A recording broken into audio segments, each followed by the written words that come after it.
Declaro aberta a sessão. Coloco em votação a ata da sessão anterior. Declaro aprovada a ata. Algum registro? Sim, presidente.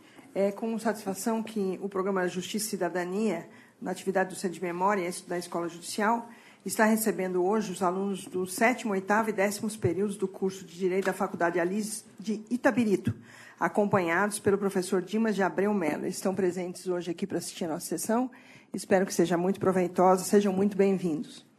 E também registrar, presidente, os votos de congratulações no próximo dia 26, da desembargadora Maria Estela Iris da Silva Malheiros, que está completando aniversário.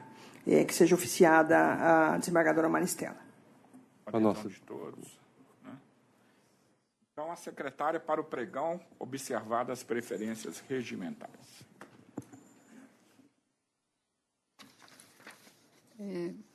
Sustentação oral à distância, no processo eletrônico. Sala relatora, desembargadora Camila. Segundo votante, desembargador Bozon. Terceiro votante, juiz convocado Danilo. Processo número 24 da pauta, RO 10.477-06-2016. Está presente no foro de Juiz de Fora, doutor Rogério Figueiredo, pela reclamada. Doutor Rogério, o senhor nos ouve? Perfeitamente, senhor presidente. Muito boa tarde. Boa tarde. Eu vou pedir para a relatora ler a conclusão do voto. Pois não. Conheço o recurso ordinário interposto por MRS, Logística Sociedade Anônima, bem como do recurso ordinário adesivo aviado por Wellington Gomes da Fonseca. No mérito do provimento parcial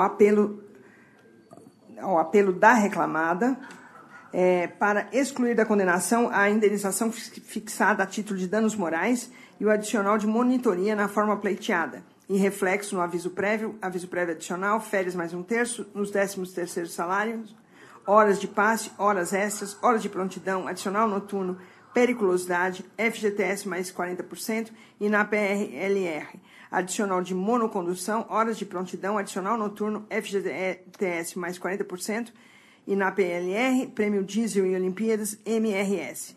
E D4E6DBE, página 8. Assim como ao recurso adesivo do reclamante para condenar a réu ao pagamento de diferenças a título de aviso prévio adicional e diferenças de PLR e de prêmios torneio diesel e Olimpíadas MRS, conforme parâmetros fixados na fundamentação.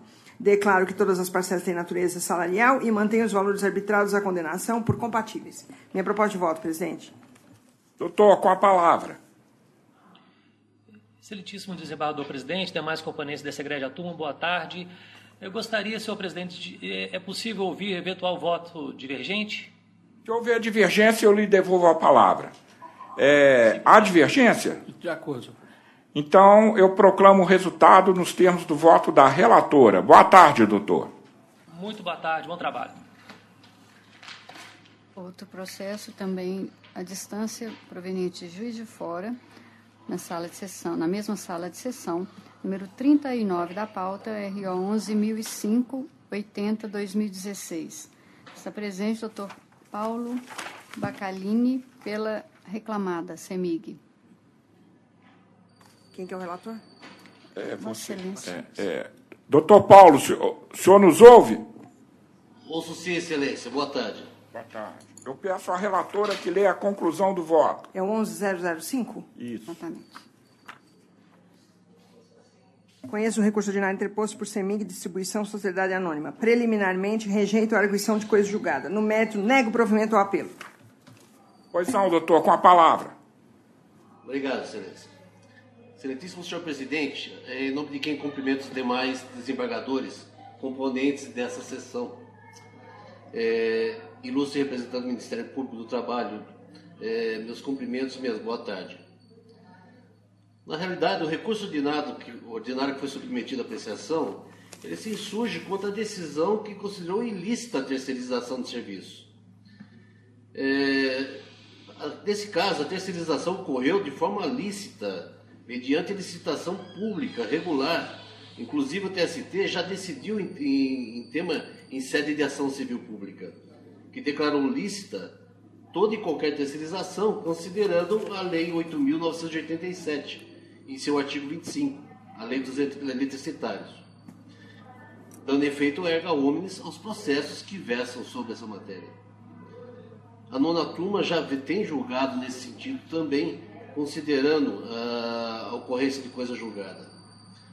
Outro ponto a destacar é o reconhecimento da isonomia na sentença, sendo que a prova pericial existente nos autos demonstra de forma clara e cristalina que as atividades empenhadas pelo recorrido não são executadas por empregados da recorrente, que tem treinamentos, cursos e de formas totalmente diferenciadas, inclusive.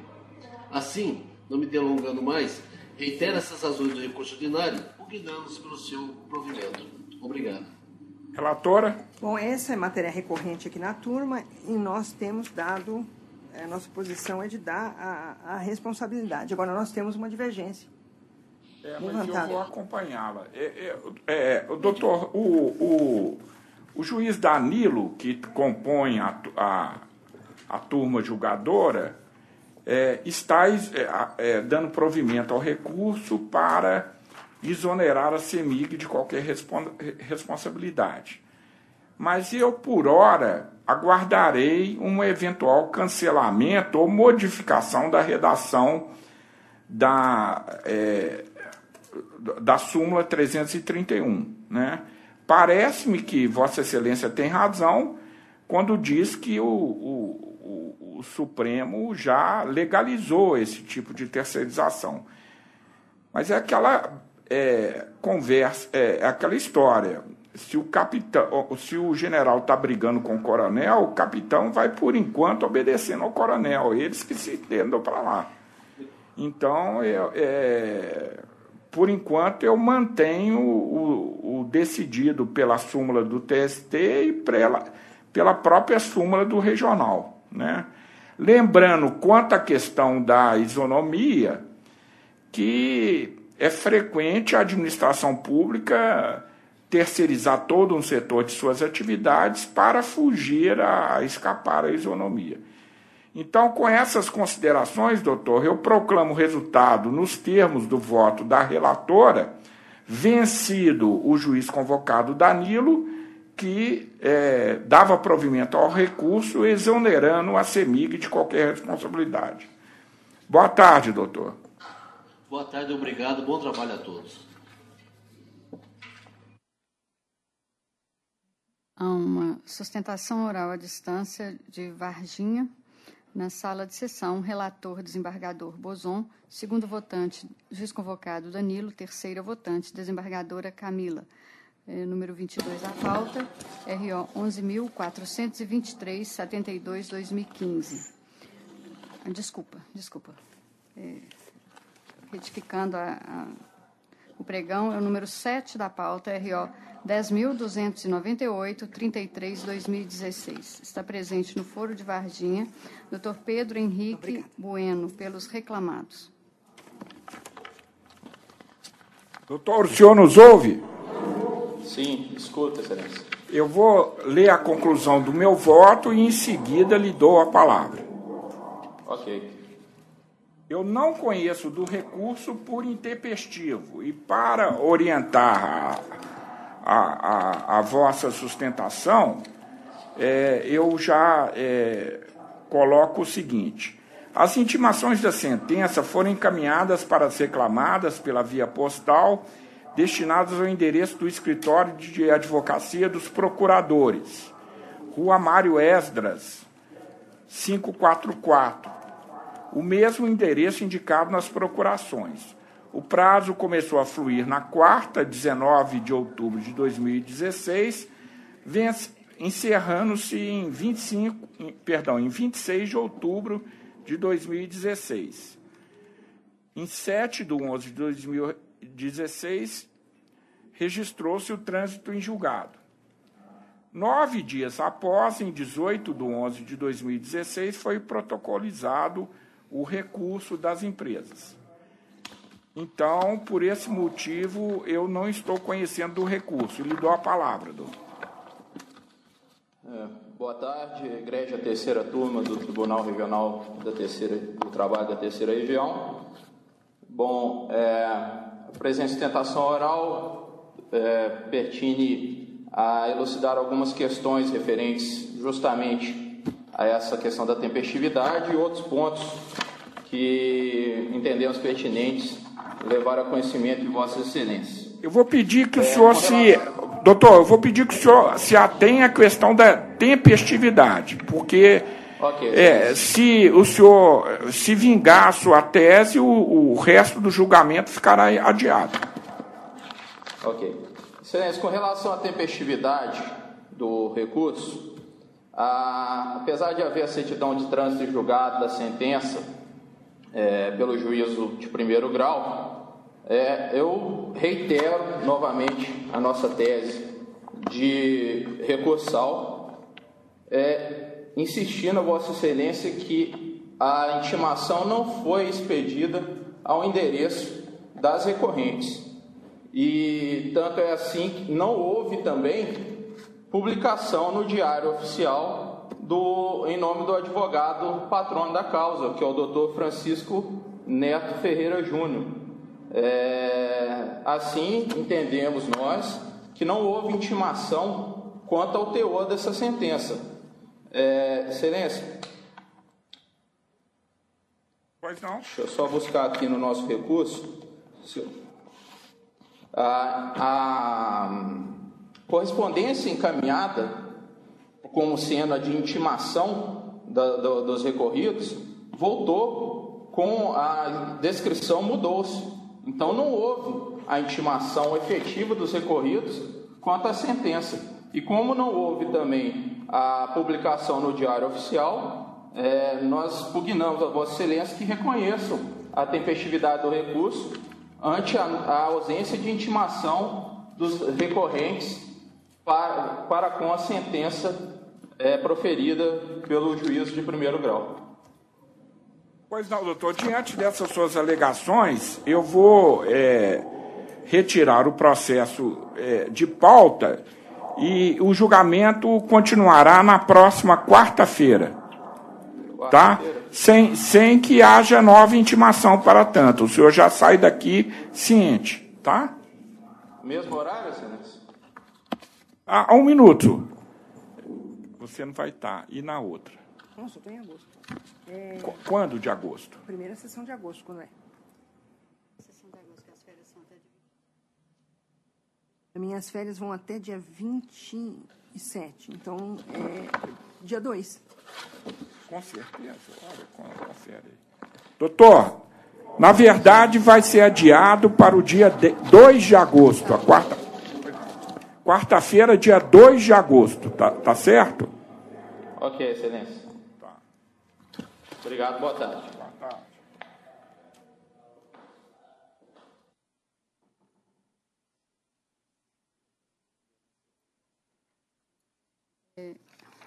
Preferência regimental, advogado fora da região metropolitana de Belo Horizonte, processo eletrônico da sala de sessão, relator, juiz convocado Danilo, segunda votante, desembargadora Camila, terceiro votante, desembargador Bozon. Número 2 da pauta, RO 10.182, 71/2016. Inscrição feita na sala de sessão. Está presente o Dr. André Carneiro pela reclamada. Processo 2, RO 10.182, 71. Eu peço ao relator que lê a conclusão do voto.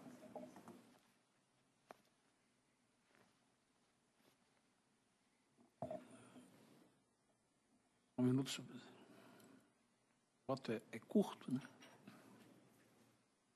O voto é extenso. Como só ia acontecer no caso de... E a fundamentação idem, né? Senhor presidente, eu estou lendo... Eu conheço os recursos interpostos, rejeito a preliminar de nulidade por ausência de fundamentação suscitada pela Aliança Atacadista Limitada. No mérito, dou provimento parcial ao recurso do reclamante para a condenar as reclamadas ao pagamento de horas extras, assim consideradas as laboradas após a 8ª diária ou 44ª semanal, considerando a jornada de 7h45 às 18h30, de segunda a sexta-feira, e em sábados alternados, sempre com 1 hora de intervalo intrajornada. Parâmetros na forma da fundamentação e reflexo em 13º, férias, aviso e FGTS. Condenar as reclamadas ao pagamento da ajuda à alimentação nos termos previstos nas normas coletivas vigentes durante toda a contratualidade. C. Condenar as reclamadas ao pagamento de uma multa normativa prevista no instrumento 2014-2015, sem prejuízo da que já foi deferida em sentença. E dou provimento parcial ao recurso interposto pela Aliança Atacadista para limitar a responsabilidade subsidiária aos períodos em que figurou como beneficiária dos serviços prestados pelo reclamante, que ora se arbitra como as 3 primeiras semanas de cada mês, respondendo de forma proporcional ao tempo que figurava como beneficiária pelos créditos deferidos, à exceção das multas normativas cuja responsabilidade se mantém integral. Descrevo as parcelas de natureza indenizatória e elevo o valor da condenação para R$40 mil, com custas de R$800 pelas reclamadas. É a proposta de voto, senhor presidente. Pois não, doutor. Boa tarde aqui aos doutos desembargadores, cumprimento também aqui os colegas advogados, os demais operadores de direito aqui presentes. E, bom, vou sustentar aqui, tendo em vista o adiantamento do voto do relator, as 2 questões principais do nosso recurso.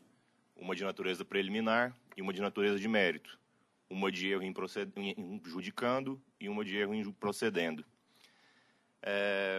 Em sede preliminar, a recorrente roga que a sentença seja cassada por um motivo simples.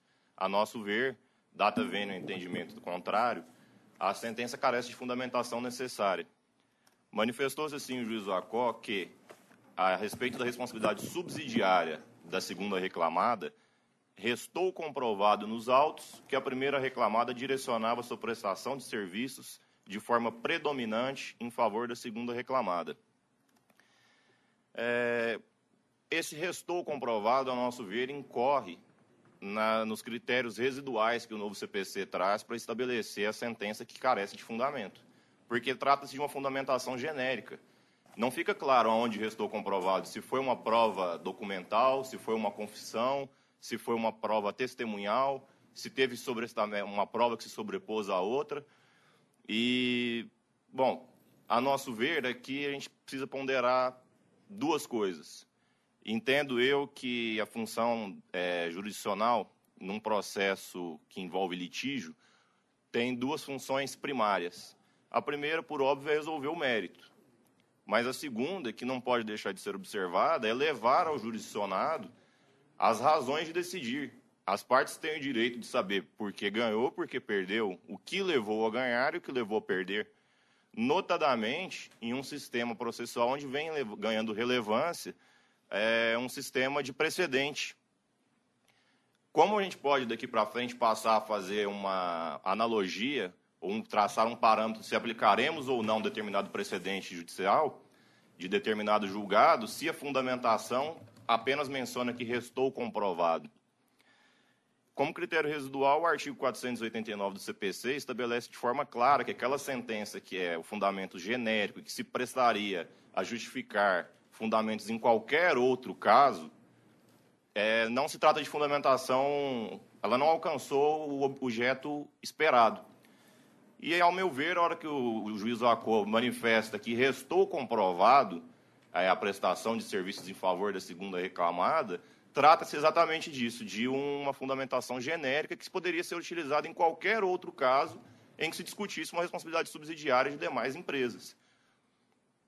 Bom, superada a questão preliminar, o que não se acredita, no mérito, a recorrente sustentou, tanto em sede de contestação quanto em sede recursal, que ocorreu ausência de habitualidade, de pessoalidade, de subordinação na prestação por parte do reclamante, bem como que havia uma pluralidade de tomadores de serviço. A instrução processual, conforme se extrai da ata de instrução de ID 9575-291, nos esclarece muito bem isso. O reclamante confessa de forma expressa que inexistiu pessoalidade no atendimento da segunda reclamada, inexistiu habitualidade e que havia uma pluralidade de tomadores de serviço. O reclamante manifestou, abro aqui aspas, que também trabalhava fazendo mudanças para terceiros, além da segunda reclamada. Que quando não era o depoente, qualquer outro motorista prestava serviços para a segunda reclamada. E que quando não tinha serviço da segunda reclamada, fazia serviços para terceiros. O depoimento da parte do reclamante é muito claro de demonstrar que não existia pessoalidade, pois ele manifesta de forma expressa que, quando não era ele, qualquer outro motorista atendia a segunda reclamada. Ele manifesta de forma expressa que haviam outros tomadores de serviço e outros contratantes, pois ele fala que também fazia mudanças. O que, diga-se de passagem, é o objeto principal da primeira reclamada, que se chama Minas Mudanças do Brasil. Apenas o foco dela é mudanças. E, por fim, ele deixa claro que o serviço em prol da segunda reclamada não era habitual. Ele fala que quando não havia serviço para a segunda reclamada, prestava serviço para terceiros. Esses serviços de mudança, sim, eram constantes. Os serviços em prol da segunda reclamada, não. Neste sentido, temos a prova testemunhal do senhor Alan Rodrigues da Silva, que foi colhida na mesma oportunidade, na mesma audiência de instrução, em que o mesmo esclarece que a segunda reclamada, no período, possuía frota própria e que essa frota é suficiente para suprir a demanda da reclamada. Que apenas contratava terceiros quando a demanda aumentava e que isso acontecia em média de 2 a 3 vezes por mês. Ou seja, apenas de 2 a 3 vezes por mês, em 2 ou 3 entregas no mês, a segunda reclamada necessitava do auxílio de terceiros. A testemunha, o senhor Alain, esclareceu ainda que não era apenas a primeira reclamada que auxiliava na prestação de serviços nessas oportunidades, mas que havia um rodízio com as outras 2 empresas, a Soma Logística e a Mota Transportes. Ou seja, eram apenas 2 ou 3 viagens no mês, em que se revezavam essas 3 empresas no atendimento dessa demanda extraordinária. Esclareceu ainda que os motoristas da primeira reclamada que atendiam a segunda variavam, que o reclamante trabalhava de forma aleatória e que já viu várias vezes o carro da primeira reclamada com mercadorias de outros clientes. Então, além da confissão do reclamante, nós temos aqui a prova testemunhal esclarecendo que, de fato, a prestação de serviços era eventual. A segunda reclamada tratava-se de uma tomadora de serviços eventual e que a primeira reclamada, inclusive o reclamante, trabalhavam em um sistema em que havia pluralidade de tomadores de serviço, seja com mudanças ou outros clientes, o que o próprio reclamante confessou. Dessa forma, torna-se impossível se delimitar, a nosso ver, qual era a porção de trabalho vertida em favor da segunda reclamada e qual era a porção de trabalho que era vertida em favor das demais, que sequer integram esses outros contratantes o polo passivo da presente demanda. E, não sendo possível especificar qual era essa proporção de trabalho de forma exata, torna-se inviável se imputar uma determinada responsabilidade subsidiária na segunda reclamada com base em elementos que não existem. É impossível se precisar qual a porcentagem que a segunda reclamada deve responder, uma vez que não existem nos autos elementos concretos que possam especificar qual era essa porcentagem do trabalho, que, a nosso ver, restou bem claro, era muito eventual e extraordinário. Dessa forma, em consoante a jurisprudência que vem sendo dominante, inclusive nessa igreja tribunal e nessa turma, não sendo possível delimitar essa parcela específica, torna-se impossível também se determinar a responsabilidade subsidiária da segunda reclamada, seja em uma parcela ou em sua integralidade. Portanto, roga que superada a questão preliminar de cassação da sentença e devolução dos autos, acaso seja apreciado o mérito, seja rechaçada a responsabilidade subsidiária da segunda reclamada, uma vez que ausente habitualidade, pessoalidade, subordinação jurídica, bem como que existiam inúmeros tomadores de serviço. É o que se pede e espera. Agradeço a palavra. Relator. Senhor presidente, no tocante à nulidade da sentença, perdão, pela própria sustentação feita com brilhantismo da tribuna, se observa que a reclamada está se opondo ao que foi decidido no tocante ao mérito, porque é incontroverso que ocorreu a prestação de serviços para a segunda reclamada. O que se discute existe ou não a sua responsabilidade. E o juiz, realmente, de uma forma sintética, falou que a prova corrobora a responsabilidade em virtude da prestação de serviço. E no voto, já no mérito, eu faço essa análise justamente para dar provimento parcial nesse aspecto, porque do conjunto da prova oral e também do contrato firmado entre as empresas, verifica-se que a segunda reclamada não tinha frota própria e que habitualmente o reclamante utilizava, quer dizer, transportava, fazia transporte para ela. E adequando até a esse requerimento, que ele confessa que pelo menos uma vez por semana trabalhava para terceiros, e com isso se fez um arbitramento para responsabilizar dentro daquilo que ela obteve de benefício desse serviço com a proposta de voto que foi apresentada. É a minha argumentação, senhor presidente. Agora, de toda forma, houve isso mesmo dele se referir genericamente à prova, sem falar que tipo de prova? Eu posso até fazer a leitura, eu vou efetuar a leitura para deixar claro. Ele diz que o conjunto provatório demonstra... Agora, então, nisso o doutor tem razão. Agora, de toda forma, essa deficiência de fundamentação é suprida no voto de Vossa Excelência. É suprida e eu entendo que atinge a prestação jurisdicional completa com essa... Vossa Excelência, ao contrário da origem, faz referência. Faço referência, destaco a prova oral, destrincho toda a matéria fática para chegar a essa conclusão. Então, eu deixo de pronunciar a nulidade porque o problema foi suprido. Vossa Excelência... Acompanha integralmente o voto do relator. Eu também proclamo o resultado nos termos deste voto. Boa tarde, doutor. Boa tarde, Excelência. Bom trabalho. Pauta física. Número 3 da pauta, RO 1213, 2012-002. Relatora, desembargadora Camila, revisor, desembargador Bozon, terceiro votante, juiz convocado Danilo, número 3. Inscrito, doutor Tiago Musi, ausente. A divergência?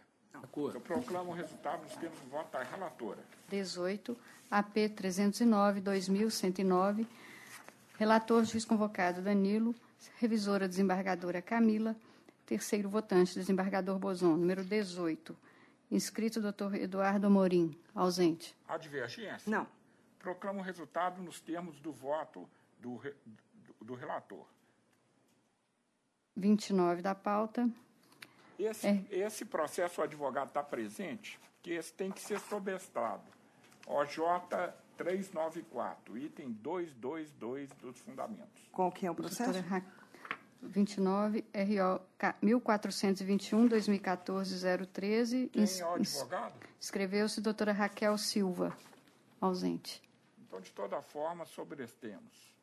Estado J. É o 1421? A mesma coisa o 13. 13. Mesmo fundamento. 13 é o RO 21, 2015-024. Inscreveu-se doutora Andréia Silva, ausente. Sobrestemos por causa da OJ 394, item 222 dos fundamentos. Número 30, AP 1422, 2013-104, relator, juiz convocado Danilo, revisora, desembargadora Camila, terceiro votante, desembargador Bozon. Número 30, está presente doutora Maria Luísa Sá, pela agravada.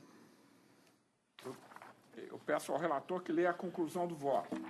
30, né? 30. Eu conheço do agravo de petição interposto e no mérito dou-lhe parcial provimento, determinando a retificação dos cálculos para que, a, o aviso prévio, o 13º salário e as férias mais um terço componham a base de cálculo do fundo de garantia, mais os 40%. B, na apuração das diferenças devidas em razão da redução da carga horária, sejam considerados os pagamentos efetuados sob a rubrica deve ser ANTEC, CCT, antecipação, como componente da remuneração da autora, B2, né, que está no item B. A partir de março de 2009, o adicional extra-classe no percentual de 20%, agora já no terceiro item, que não tem relação a esse. A base de cálculo da indenização substitutiva da estabilidade seja todo o complexo salarial da autora, salário base, às 29 horas, aulas semanais deferidas em sentença, o repouso semanal remunerado, o quinquênio, a antecipação salarial da CCT, a atividade extraclasse e o adicional de insalubridade, devido na data do efetivo término do vínculo empregatício. Custas pelo executado no importe de R$ 44,26. Pois não, doutora. Excelentíssimos senhores desembargadores, caros colegas, bom dia a todos. Data vênia da conclusão lida pelo excelentíssimo senhor desembargador, nós requeremos que seja mantida a sentença de execução pelos seus próprios fundamentos e pelas razões já colacionadas no agravo de petição, para que seja indeferido o agravo de petição da reclamante. Muito obrigada. Há divergência? Não, presidente. Então, proclamo o resultado nos termos do voto do relator. Boa tarde. Muito obrigada, doutora. boa tarde. Processos eletrônicos.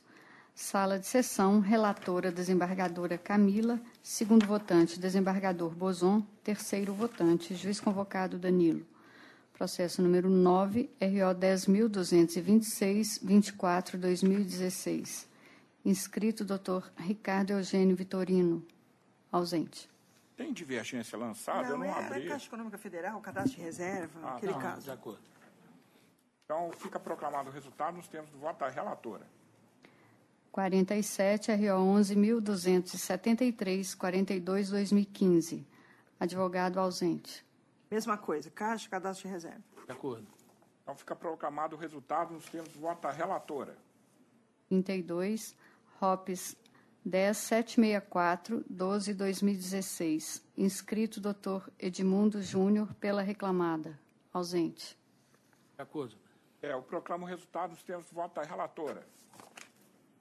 Número 2, RO 10.009, 57/2017. Inscrito, doutor Edson Gautier. Está presente pelo reclamante. Número 10.009, 57/2017. Advogando para reclamante, doutor Edson? Pois é, excelência. Sabe por quê? Vou dizer a Vossa Excelência. Meus colegas aqui, não aqui, disseram que se eu não advogasse para o reclamante, a porta do céu não se abria para mim. Não é verdade? Mas eu disse isso para o doutor Murilo, sabe o que ele falou comigo? Que ia continuar fechada porque estava negando provimento ao recurso do autor. Então, pronto. Empatou. Eu peço à relatora a conclusão do voto. Pois é, então acabei de abrir a porta para o senhor porque estou dando provimento. Em parte, mas estou dando provimento. E é da minha saudosa Santa Rita do Sapucaí. Conheço os recursos ordinários interpostos pela reclamada SPAL Indústria Brasileira de Bebidas e pelo autor Tony Carlos da Costa. No mérito, provejo em parte o apelo da Ré para limitar a condenação adicional de transferência no período de junho de 2014 a 28/2/2015. Dou parcial provimento também ao recurso do autor para condenar a reclamada ao pagamento de horas extras acima da 8ª diária ou 40ª semanal, com base na jornada acima fixada, por todo o período imprescrito, conforme fundamentação. As horas extras, porque habituais, incidirão sobre repousos semanais remunerados, férias com 1/3, 13º salário e 40% do FGTS. Declaro que tem natureza indenizatória os reflexos nas férias acrescidas de 1/3 e FGTS mais 40%. Majora o valor das custas processuais para R$1.000, tendo em vista o valor hora arbitrado da condenação de R$50.000. Essa é a proposta de voto. Pois não, doutor. Pois não, obrigado. Senhor desembargador presidente, senhora desembargadora, senhor desembargador, senhor procurador, senhora secretária. Senhor presidente, aqui a proposta de voto encaminhada por sua excelência, a doutora desembargadora relatora, atende sim, em parte, aos anseios do autor. Mas sua excelência, tal como a decisão, ela repudiou um problema do adicional de transferência num período, não vou dizer que seja, entendeu a respeitável sentença, que seria aplicável à súmula 103 da SDI 11. Mas o reclamante insiste, apesar de ficar quase 5 anos na mesma cidade, essa transferência foi provisória, porque logo a partir daí, várias outras ocorreram. Então, o que se entende é que esse trabalho nessa cidade, se não me engano, de Guaratinguetá, ela não tinha aquele espírito de definitividade. Porque o reclamante, a partir daí, se não me engano, mais 4 ou 5 transferências. Então, espera-se, pois, sempre pedindo ver na sua excelência a doutora desembargadora relatora, que nesse caso seja provido o recurso do autor para que se reconheça também o adicional de transferência nesse período citado. E quanto ao recurso da empresa, evidentemente que nesse aspecto seja desprovido. É o que se espera e muito obrigado. Relatora. No período de Guaratinguetá, que ele ficou menos tempo, nós estamos, a sentença deu. É no período justamente de Santa Rita, que ele ficou de 2009 a 2014. Então, 5 anos, por isso. Que até a vida é provisória. A nossa passagem aqui na Terra também é provisória, doutor. Desse ponto de vista, tudo é provisório. Eu, data vênia, fico com a relatora, juiz. De acordo com a relatora. Então, eu proclamo o resultado nos termos do voto da relatora. Boa tarde. Obrigado, presidente. Tem outro caso, doutor? Não, senhor, só esse. Tá, boa tarde, doutor. Obrigado. Até logo, doutor. Número 33, RO 10.778, 13/2015. Há 2 advogados presentes, Dr. Paulo de Tarso Bueno, pela reclamada, e Dr. Joaquim Falcão Filho, pela reclamante. Número 10.778, 13. Número 33 da pauta.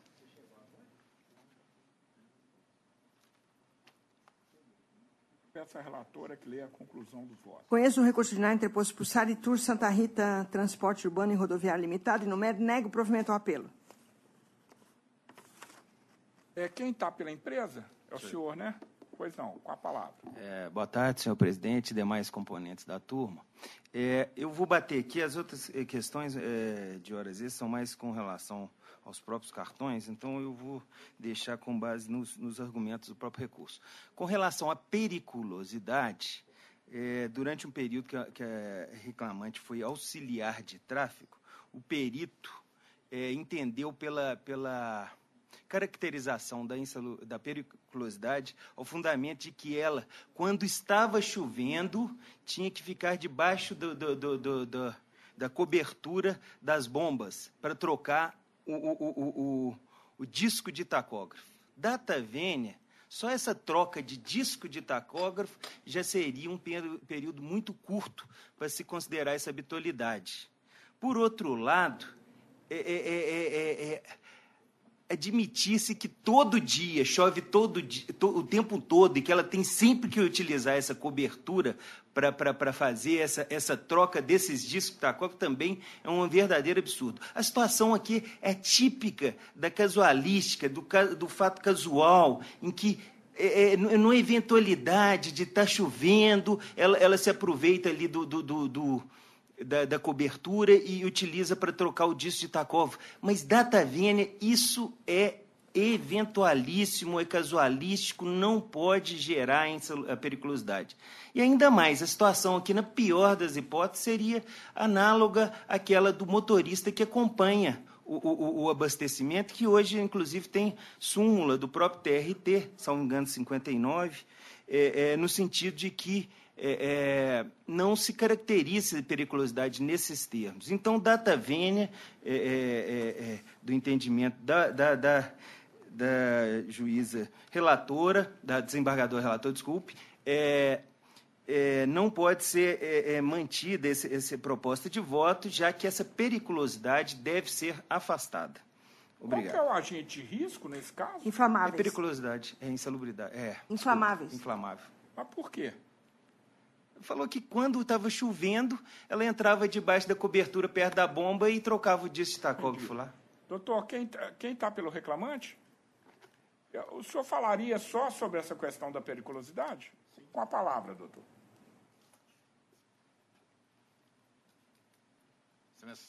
Boa tarde. Eu vou discordar do meu nobre colega. A perícia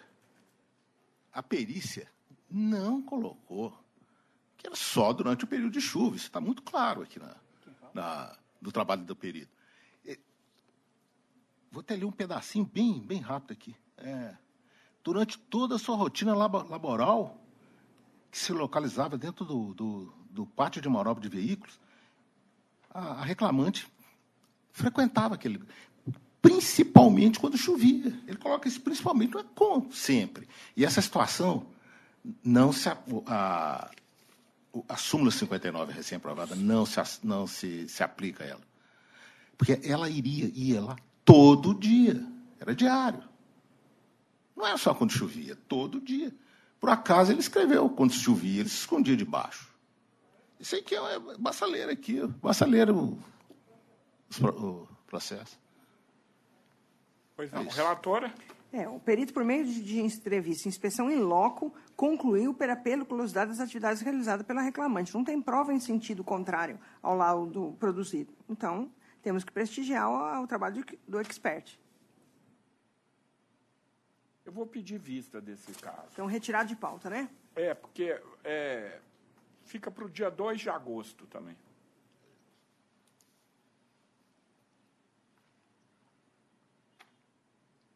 Não sei, vamos deixar para... O quê? Que foi?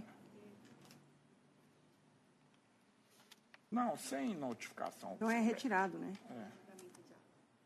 Não, mas adiado não é para semana que vem? Então tem que ser retirado, hein? Falta do dia, coisa. Dia 2, né? Porque quando é adiado é para semana que vem. Para controle.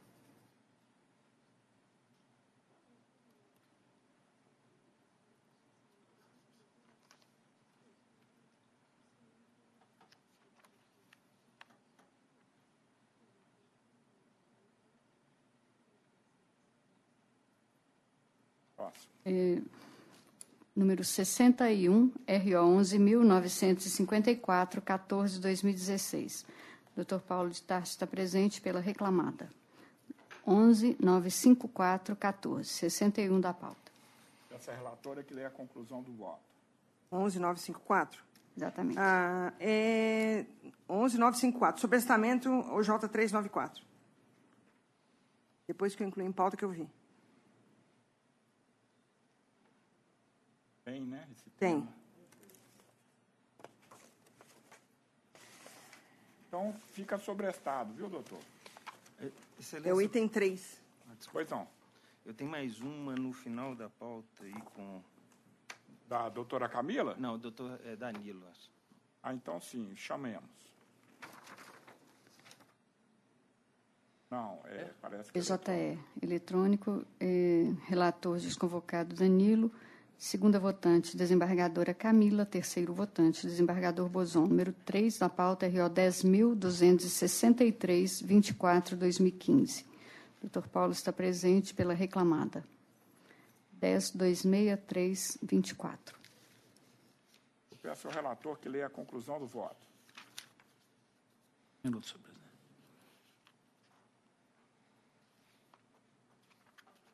Esse caso também tem que sobrestar. Eu anotei aqui. Tem 2.1.2. O OJ 3394. Essa OJ 394 é uma miséria. Vai tirar 90%. Vai tirar quase todos os processos. Saiu também. Acabou, doutor? Só. Obrigado. Tá, boa tarde.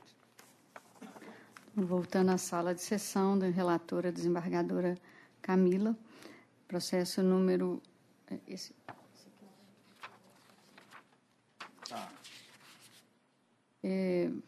número 40 da pauta, ROPS 11.020, 27/2015. Está presente o Dr. Eduardo Couto Filho pela reclamada. Número 40, ROPS 11.020, 27. Eu peço à relatora que leia a conclusão do voto. Conheço do recurso ordinário interposto porque preenchidos os pressupostos de sua admissibilidade. No mérito, nego o provimento, mantendo a sentença por seus próprios jurídicos fundamentos. Quanto a preliminar, a arguida não merece prosperar nesse ponto. E o resto, se for o caso, eu volto a esclarecer. Pois não, doutor, com a palavra. Boa tarde, excelentíssimo senhor presidente. Na pessoa de quem cumprimento todos os integrantes dessa egrégia turma. Eu poderia falar apenas em caso de divergência, excelência? Parece que há uma divergência, mas eu fiquei vencido. Eu reconheci o cerceamento à defesa, mas eu estou lendo uma anotação aqui do terceiro votante de que ele vota com a relatora. Sendo assim, será mantida a sentença? Vai, 2-1 ganha eles. Perfeito, sim. Tá. Foi mantido. Tá. Então, eu proclamo o resultado nos termos do voto da relatora, vencido o segundo votante, que reconhecia o cerceamento à defesa. Boa tarde, doutor. Perfeito, excelência. Muito obrigado. Boa tarde. Número 52, RO 11.415.41/2016. Está presente doutora Helena Carneiro pela reclamanda. Processo 52, RO 11.415.41.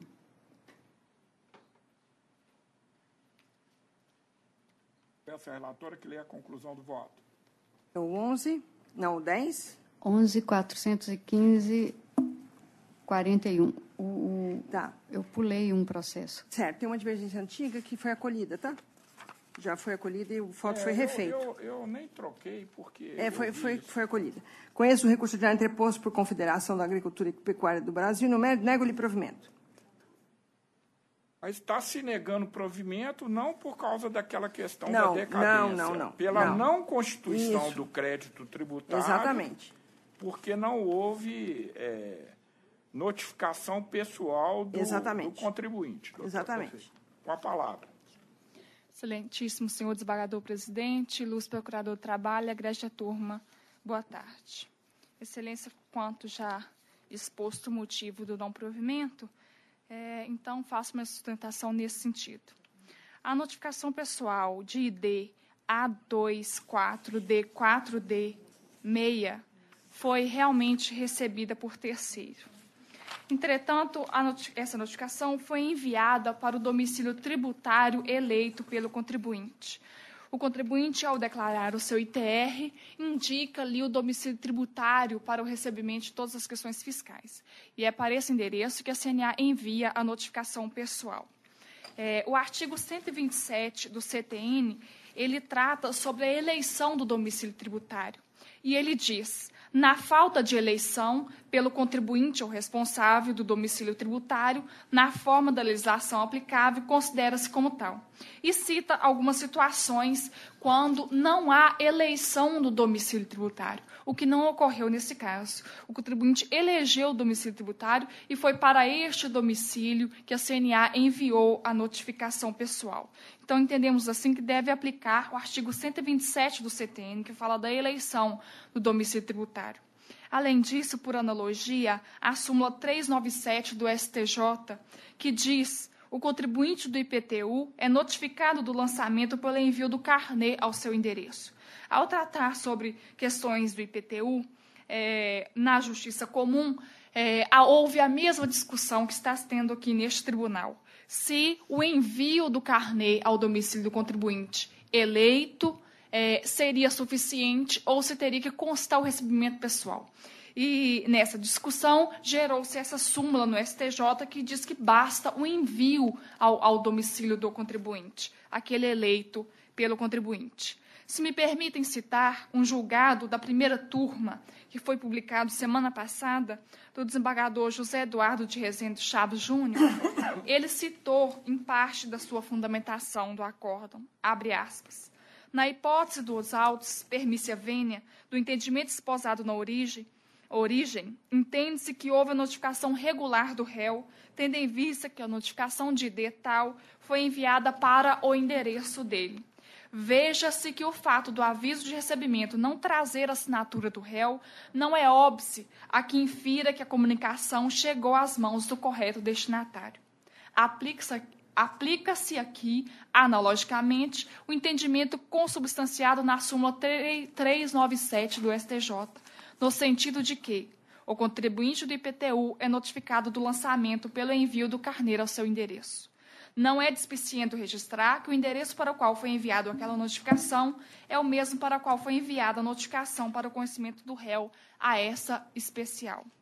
Também, se me permitem citar, um julgado do juiz convocado Vitor Salino, em que diz, em parte do seu acórdão: o lançamento da contribuição sindical é realizado com base em informações prestadas pelo próprio proprietário do imóvel rural junto à Receita Federal, constante na declaração de ITR, sendo o ônus do proprietário manter as informações atualizadas perante aquele órgão. Nessa perspectiva, julgo que, apesar de a correspondência enviada de acordo com a AR sobre o ID tal não ter sido recebida pessoalmente pelo réu, ela atende satisfatoriamente à exigência da notificação do proprietário para fins de lançamento da contribuição sindical, nos termos do artigo 142 e 145 do CTN, pois era obrigação do contribuinte manter seu endereço atualizado. Em outras palavras, o envio da notificação ao endereço fornecido pela Receita é suficiente ao aperfeiçoamento do lançamento, até porque, em razão das atribuições típicas da atividade rural, é muito difícil encontrar o produtor em sua residência urbana e, ademais, o estabelecimento rural ordinariamente não é atendido pelos Correios. Então, Excelência, de acordo com esses dois acordos e também o que sustenta a recorrente é que a notificação pessoal enviada ao domicílio tributário, mesmo que recebida por terceiro, foi válida por ter sido feita no domicílio tributário do contribuinte. Assim, o que pede é a reforma da sentença. Relatora. Em caso, verifico duas irregularidades quanto ao cumprimento do disposto nos artigos 605 da CLT e 146 do Código do CTN. Apesar de haver prova nos autos de publicação de edital de cobrança das contribuições sindicais no ano de 2014, em jornal de grande circulação local, verifica-se a inexistência de indicação do nome do réu, pretenso sujeito passivo da obrigação. E segundo, como disse a doutora, a notificação pessoal relativa à contribuição de 2014, apesar de expedida no prazo decadencial de constituição do crédito tributário, não foi recebida pelo contribuinte, mas por terceiro estranhalite, qual seja Roberto Dias de Tal. Essa é a minha proposta de voto. Qual que é a íntegra dessa súmula 397? A senhora tem aí o texto, doutor? Sim, Excelência. Diz a súmula. Ação de cobrança de contribuição sindical, notificação pessoal do sujeito passivo, prazo decadencial, artigo 173 do Código Tributário Nacional. É válida a notificação pessoal do sujeito passivo de acordo de ação de cobrança de contribuição sindical efetuada após o vencimento da data prevista para a quitação da obrigação tributária, desde que observado o prazo decadencial de 5 anos previsto no artigo 173, inciso 1º do CTN. Parece que não diz que não é pessoal, né? Então, data vênia, eu vou acompanhar a relatora. Relatora, senhor presidente. Então, proclamo o resultado nos termos do voto da relatora. Sim, obrigada. Boa tarde. Boa tarde.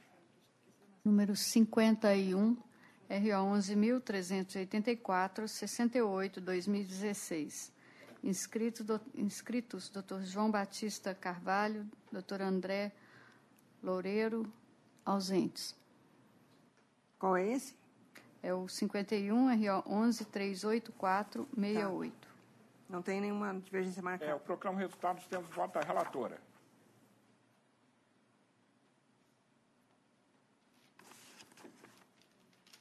Inscrição feita na sala de sessão, número 37. Processo RO 10.926, 80, 2016. Da sala da... Da doutora Camila.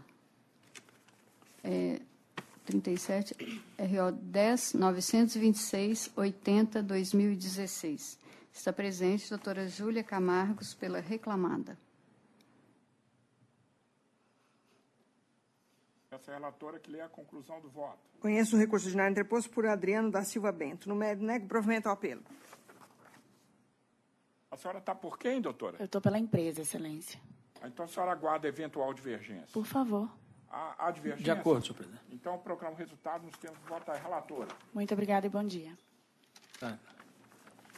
É um pedido de preferência para assistir no número 4 da pauta, RO 10.069, 20, 2016. 4 da pauta, 10.069, 20, 16.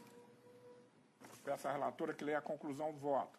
Conheço os recursos ordinários interpostos por Camila Fernandes Pantuso e Renata Fernandes Pantuso e Val Lorec e Florestal Limitada. Preliminarmente, rejeito a arguição de legitimidade passiva, a de causa e, no mérito, nego provimento aos apelos. Há divergência? De acordo. Então, proclamo o resultado nos termos de voto da relatora. Outra preferência no processo 41 da pauta, RO 11.035, 56, 2015.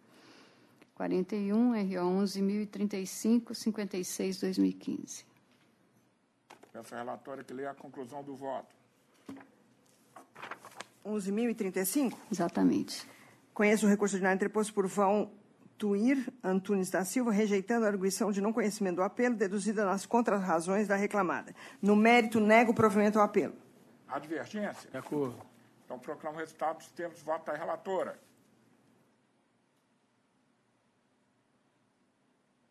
Pode, depois de... Depois a todas. Sala de sessão, relator, desembargador Bozon, segundo votante, juiz convocado Danilo, terceira votante, desembargadora Camila. Número 22 da pauta, RO 11.423.72/2015. Está presente Dr. Karime Sader Júnior pela reclamada. 22, RO 11.423. Eu vou ler a conclusão do voto, doutor, em seguida lhe dou a palavra.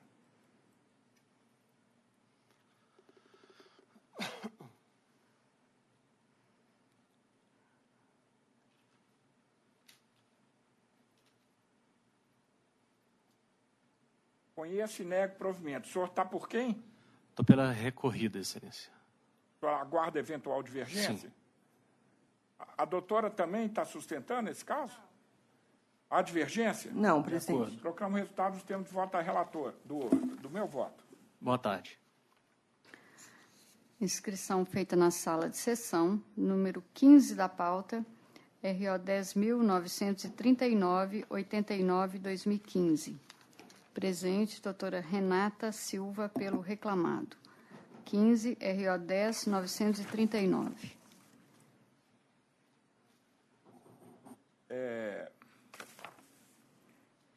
Eu conheço e nego provimento. A senhora está por quem? Pelo município de Sacramento. Então, lhe dou a palavra, doutor. Obrigada. Excelentíssimo desembargador-presidente, na pessoa de quem cumprimento os demais pares, doutor representante do Ministério Público, demais advogados, servidores aqui presentes, uma boa tarde. Trata-se de um recurso contra a decisão que condenou o município de Sacramento de forma subsidiária ao pagamento das verbas trabalhistas de Amarildo Borges da Silva. O recurso do município versa exatamente sobre essa condenação subsidiária, uma vez que entende-se que deveria aplicar-se ao caso novo entendimento da repercussão geral do STF, em que não se poderia transmitir ao município aquelas responsabilidades com relação a verbas trabalhistas não honradas pela empresa. É fato notório que a empresa Cisvelan, salvo engano, ela firmou um contrato por meio de processo licitatório com o município de Sacramento, e quando, naquela oportunidade, o município realizou todo o processo de fiscalização para que essa fosse concorrer ao processo licitatório e sair vencedora. E, nesse sentido, excelência, é que cinge-se a questão discutida nesse presente processo, pois, apesar do entendimento firmado pelo STF, é comum, e está sendo comum, nesse tribunal, o entendimento de que a responsabilidade ela poderia, sim, ser atribuída ao município, uma vez verificada a sua não fiscalização durante o contrato de trabalho. Durante o contrato da empresa com seus funcionários. Ocorre, excelência, que é impossível atribuir tal responsabilidade ao município, uma vez que o município já toma todas as providências exatamente para se evitar essas questões. Outro ponto importante é que, nesse caso, o município realizou todos os procedimentos de fiscalização, inclusive durante o contrato firmado com a empresa, a prestadora de serviço, e tanto é que durante todo o período laboral do reclamante foi observado, foi pago, e o que se questiona, então, é somente o pagamento dessas verbas rescisórias.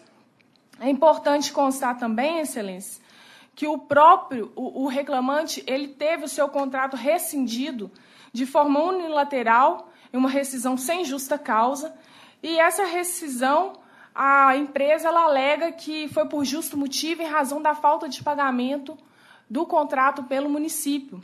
E, nesse ponto, é importante esclarecer que o município ele realizava, sim, o pagamento desses contratos.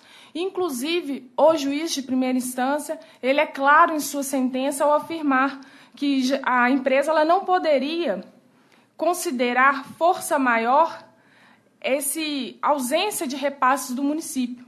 Então, com essas considerações, Excelência, e não tendo nenhuma prova nos autos de que houve falha nessa fiscalização desse serviço, é que pede-se pelo provimento do recurso, é o que se requer. Doutora, eu, data vênia, mantenho o voto e observo que, no caso aqui, não é nem rigorosamente a hipótese de aplicação da súmula 331, porque o município integra o consórcio, o município é a outra face do consórcio. O segundo votante, o desembargador Danilo. Promovida, desembargador. Já estou promovido. Eu tinha colocado aqui essa minha, para ficar vencido na responsabilidade subsidiária, eu até liberei agora aqui, porque eu tinha feito uma anotação, no item só responsabilidade subsidiária, se você puder olhar, é até referente àquela primeira sustentação oral, me parece que faltou justamente a ementa que devia entrar aqui. Olha só para o senhor ver, para Vossa Excelência olhar. Ficou só recurso segundo reclamado. Por demais evidente, para demais maiores considerações, aí entraria a súmula. Onde no voto? Responsabilidade, recurso segundo reclamado. Hein? No recurso segundo reclamado.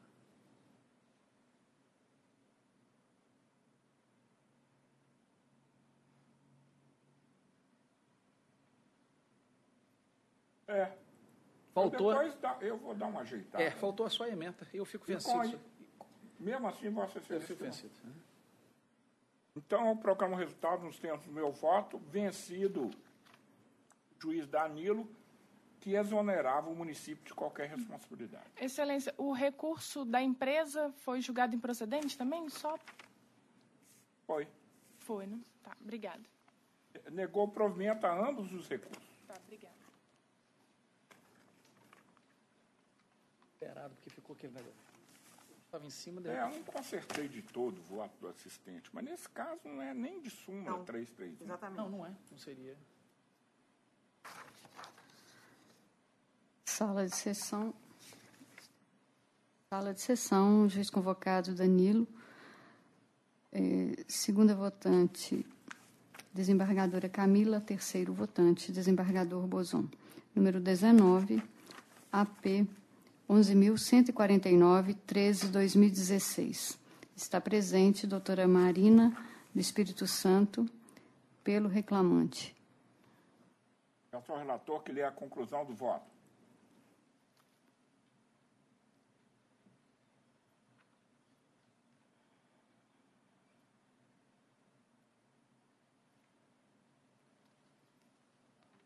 Não, que estou aguardando o PJE, infelizmente. É o AP 11.149, 13.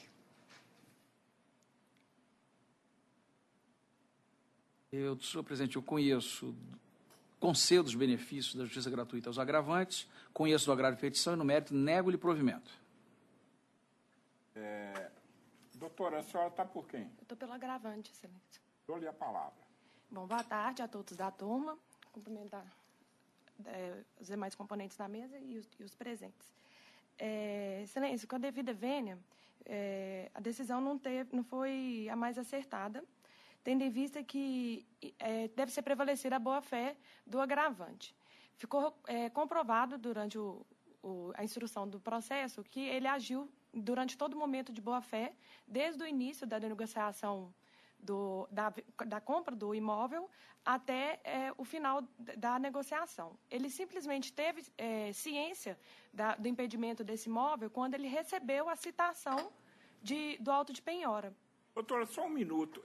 Esse imóvel é um daqueles de leilão da Caixa? Não, excelência. Pois não. Ele nem conhecia, né, o antigo proprietário, realizou normalmente a compra do imóvel e depois ele teve ciência de que essa pessoa estava sofrendo uma reconvenção no processo trabalhista. Ela ajuizou uma ação contra o antigo empregador, teve a reconvenção e ela foi condenada a restituir valores nesse processo. A sentença foi no entendimento de que houve fraude da execução pelo fato de ter terminado a negociação próxima à data da sentença. Só que a gente comprovou que essa negociação tinha ocorrido muito antes e que ele não tinha conhecimento e também não tinha nenhum impedimento na matrícula do processo no cartório de registro de imóveis. Tanto é que a Caixa Econômica Federal aprovou o financiamento do imóvel, não acusou impedimento nenhum, foi tudo feito normalmente. É importante ressaltar também que esse crédito que ensejou a penhora não é um crédito de caráter alimentar. Apesar de tramitar na Justiça do Trabalho, é um crédito devido à antiga empregadora do antigo dono. Então, tanto a empresa como o atual dono do apartamento, eles foram vítimas do agravado. Além disso, a gente verifica que a legislação impõe quanto à forma, né, de impedimento do imóvel na matrícula dele registrado no imóvel. E na época da negociação não tinha, então não tinha nem como o atual proprietário ter conhecimento desse impedimento. Além disso também, a gente verifica que tem entendimentos nesse tribunal no sentido de que a boa-fé deve prevalecer diante da ausência de registro na matrícula. É um julgamento da 4ª turma que, inclusive, a gente citou no nosso agravo de petição também, e tem outros também nesse sentido. Deixa eu ver se tem mais algum ponto para falar.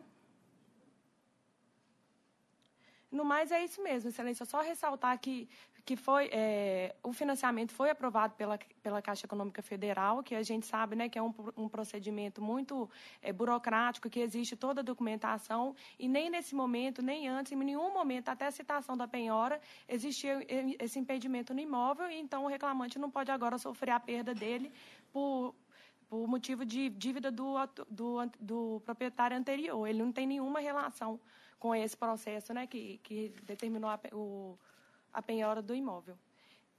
Diante disso. Senhor presidente, esse processo eu fiquei preocupado realmente, porque sempre que há uma fraude de execução em um terceiro interessado que pode vir a ser prejudicado, eu tento explicar o máximo possível. Tem várias coisas aqui que caracterizam, ao meu ver, a fraude. Primeiro que o negócio foi entabulado 2 meses antes do trânsito em julgado da sentença que o reclamante foi condenado de ter se apropriado de dinheiro de uma ela é a autarquia, né, me parece? É Transfácil. Consórcio Operacional de Transporte Coletivo, não, perdão. O agravante sabia dessa... Mas então eu vou relatar o que ocorreu. Começou em agosto e transitou em julgado logo depois. O adquirente teve o cuidado de pedir uma certidão trabalhista da esposa do proprietário, mas não pediu do próprio proprietário. Segundo, o financiamento da Caixa foi de R$ 151 mil e não há prova do adiantamento nos autos, que o valor do adiantamento de R$ 29 mil foi feito, e só do financiamento. Terceiro detalhe, tem discussão sobre o local de onde foi assinado o contrato, uma contradição de onde foi firmado o contrato de compra e venda. Deixa eu chegar no final aqui, agora quero outro. O valor de venda do imóvel na escritura foi de 49 mil, enquanto que pela próprio financiamento de 180 mil. Quer dizer, Isso é muito comum, né? Isso é muito comum, não vou colocar. Mas pagar menos imposto. Para pagar menos imposto. Então, o adquirente era advogado trabalhista. Então, todos esses elementos, ao meu ver, corroboram a tentativa de esconder o patrimônio do devedor. Então, eu mantenho minha proposta de voto, senhor presidente. E eu acompanho o relator. Eu, data vênia, já que não havia a afirmação da matrícula do imóvel, está esquisito, mas eu também sou a favor de uma presunção de boa-fé, então eu fico vencido, já que dava provimento ao recurso. Boa tarde, doutor. Boa tarde, obrigada.